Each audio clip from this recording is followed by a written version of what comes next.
그 땅이 그들이 동거하기에 넉넉지 못하였으니 이는 그들의 소유가 많아서 동거할 수 없었음이니라. 그러므로 아브라함의 가축의 목자와 롯의 가축의 목자가 서로 다투고 또 가나안 사람과 브리스 사람도 그 땅에 거주하였는지라.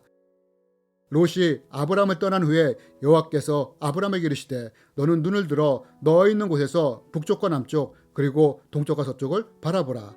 보이는 땅을 내가 너와 내 자손에게 주리니 영원히 이르리라.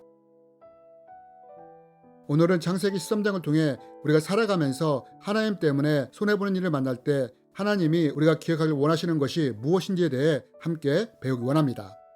여러분, 우리는 살아가면서 손해를 보거나 피해를 보는 일을 만날 때가 있습니다. 물론 그 손해나 피해가 내 잘못을 인한 것이라면 그것은 스스로 책임져야 할 것입니다. 하지만 이런 이유가 아니라 내가 하나님 때문에 양보함으로 또는 기꺼이 감수함으로 인해 생기는 손해가 있을 수 있습니다. 여러분, 이럴 때 하나님은 우리가 무엇을 기억하길 원하실까요?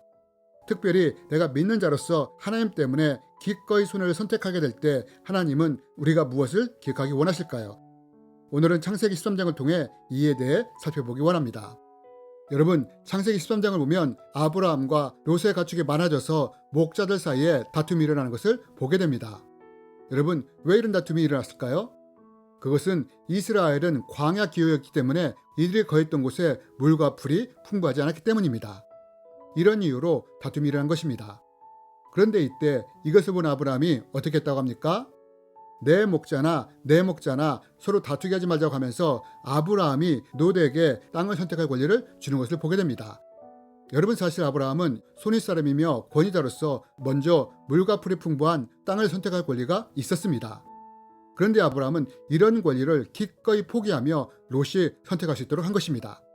즉, 양보한 것입니다. 그러면 아브라함이 이랬느냐? 그것은 아브라함에게는 풍부한 물과 풀보다는 화평이 더 중요했기 때문입니다. 결국 이로 인해 롯은 자기가 원하는 좋은 땅을 가졌고 아브라함은 척박한 땅에 남아야만 했습니다.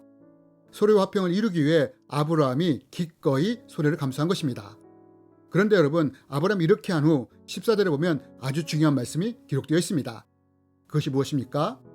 여러분, 하나님은 롯이 떠나자 아브라함에게 나타나십니다. 그러면서 뭐라고 말씀하십니까? 성경은 말합니다. 롯이 아브라함을 떠난 후에 여호와께서 아브라함에게 이르시되 너는 눈을 들어 너 있는 곳에서 북쪽과 남쪽 그리고 동쪽과 서쪽을 바라보라. 보이는 땅을 내가 너와 내 자손에게 주리니 영원히 이르리라.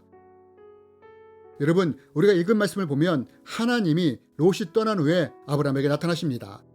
마치 롯이 떠나기를 기다렸다는 듯이 롯이 떠나자 하나님이 아브라함에게 나타나십니다. 그러면서 척박한 땅에 남아있던 아브라함을 향해 뭐라고 말씀하십니까? 눈을 들어 동서남북을 보라 하십니다. 그러면서 뭐라고 하시느냐? 하나님이 이 보이는 모든 땅을 아브라함과 자손에게 주시겠다고 약속하십니다. 여러분, 아브라함은 자기가 물과 풀이 풍부한 땅을 선택할 권리가 있었습니다. 그러나 화평을 위해서 기꺼이 양보를 선택했습니다. 그로 인해 손해를 보았습니다. 그런데 여러분, 하나님은 이런 아브라함을 축복하신 것입니다. 여러분, 우리가 살아가면서 하나님 때문에 손해를 보고 양보해야 할 일이 생깁니까? 그렇다면 이때 하나님은 우리가 어떤 자리에 서기를 원하실까요?